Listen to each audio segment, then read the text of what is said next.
Hey everyone, this is your midweek check-in. As usual, I'm going to walk you through, I'm just going to do a little update on some of the substantive issues of the course, and especially walk you through some of the administrative things, make sure everyone's caught up on exactly where we are.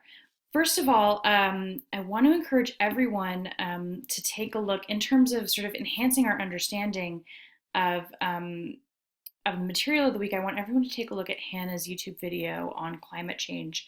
It was very informative.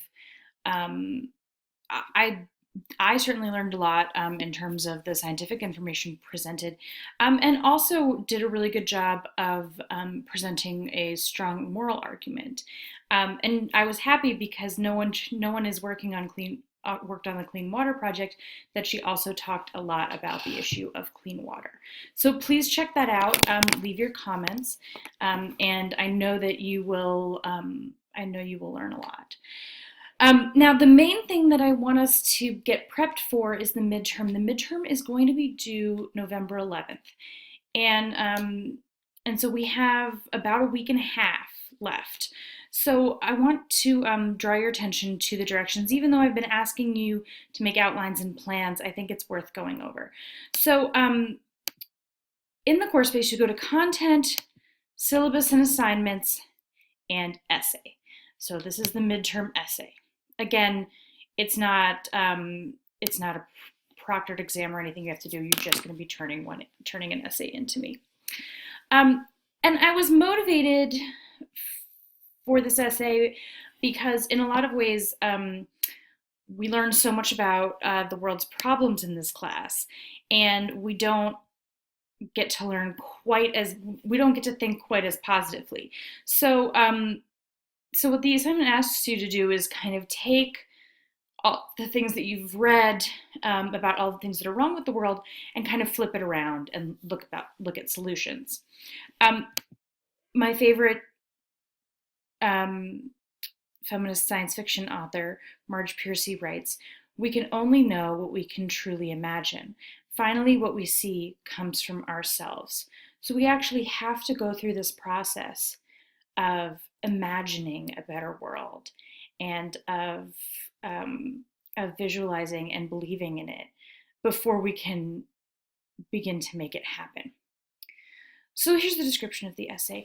You're going to compose an essay describing your own version of utopia. And specifically, I'm going to ask you to talk about a couple of aspects that are relevant to what we've already discussed in class. What are the most important resources and how are they distributed? What types of work will be necessary and how will tasks be divided? What is the decision-making process? And your supporting evidence should be drawn from the course readings and lecture. I really want to emphasize that because I do use a rubric that has a points value assigned to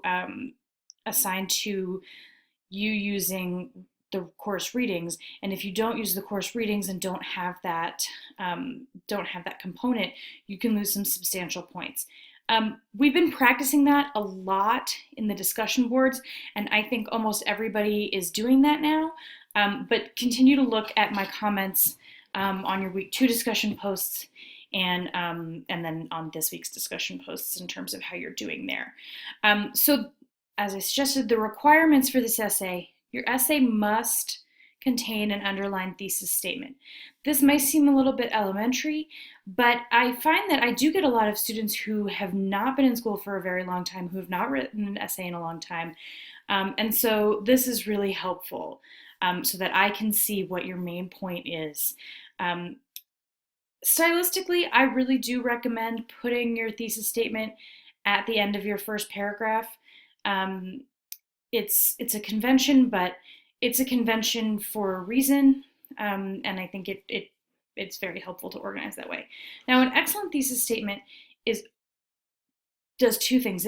It makes a strong argument, something with which someone else who's read the same material might disagree, right? This is your interpretation. And then the second thing that it does is foreshadows the rest of the paper, gives you an idea of what the author is going to be talking about for the rest of the paper. Now, your essay must reference course material from at least 3 weeks. So if you look at your course outline here, which I have, um, you might, for example, reference one of the pieces from the week 1 Introduction to Global Women's Studies. Okay, so one of the readings. You might then also reference one of the readings from week 3 and one of the readings from week 4. You can use week 2, week 3, and week 4, week 1, week 2, and week 3. The main thing is you must reference readings from 3 of the weeks that we've covered. And it has to be, when I say course materials, you must reference the readings that I've assigned. Obviously, I've had problems with people not understanding this aspect of the assignment in the past. So I really like to emphasize it. Now, you can also draw supporting evidence from the lectures, and I hope you do, but that is gravy in some ways. What I really want to make sure that you've been doing is the assigned readings. Okay, so some tips. Give your essay a title that is different from the title of the assignment. Just much better stylistically, much more fun for everyone to read. And, I think that even though it's a midterm and, you sort of have to do it, I hope that everyone finds some way to take pride in the work that they've produced. I know that I always like to see it. Now, include an introduction and conclusion of 1 paragraph each. In addition, every paragraph, including the introduction and conclusion, and body paragraphs should have a topic and concluding sentence. So everything is structured, both in terms of the overall essay and then on a paragraph level, your paragraphs are structured with an introduction and a conclusion. Set aside time for proofreading. I really recommend printing out your essay with ample time to spare before it is due. I teach online and I'm a big advocate of doing everything online. And, I know that printing is not the greatest thing for the environment, so I do hesitate to recommend it. But for some reason, and I don't know why, you are better able to catch errors when you're reading it on a paper.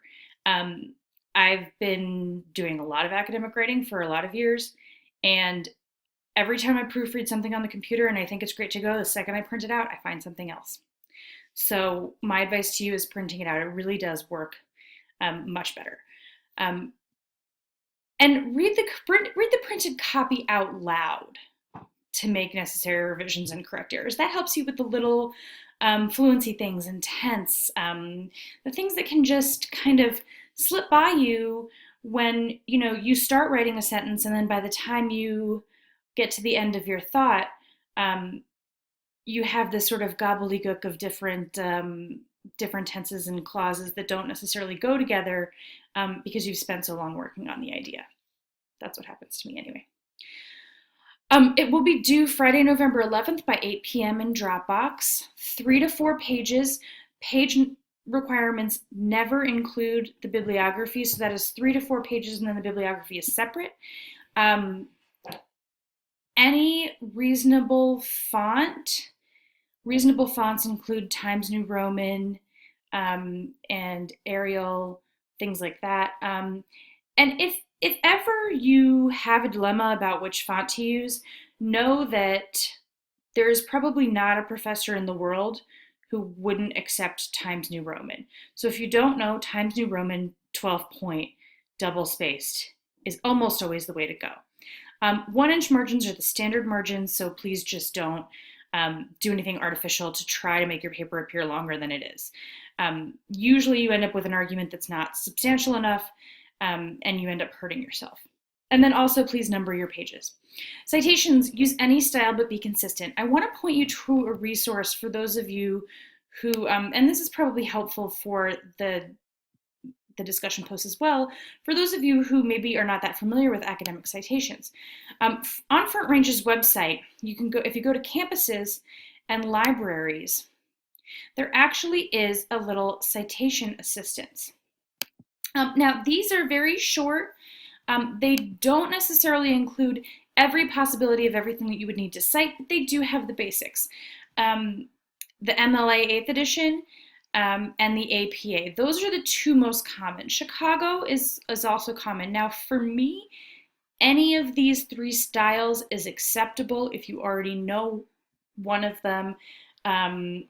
If there's one that you think gets used more often in the major that you're choosing, that's what you should spend your time learning. As long as the citation style is consistent, I'm fine with that.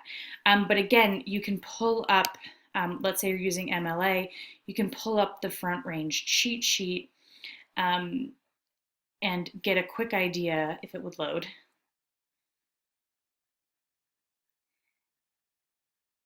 And get a quick idea of how exactly you would cite articles and books and a variety of sources. Now, if you end up needing something that is perhaps not listed on the cheat sheet, that's when I recommend you go to the Purdue OWL site, Purdue Online Writing Lab. They have more extensive guides and really is the best source out there. Now, a couple of other things. So please do prep your midterm. I think that's the main project that we need to be focused on. Of course, we are also working towards our experimenting with activism. I have now assigned you into groups, and I've created both discussion boards and lockers for you. The discussion boards are restricted to just the members of your group so that you can post any kind of group business. You can have an open discussion where you talk about everything that you need. The lockers are where you can store your documents. You may find that something like Google Drive is easy, or sorry, not Google Drive.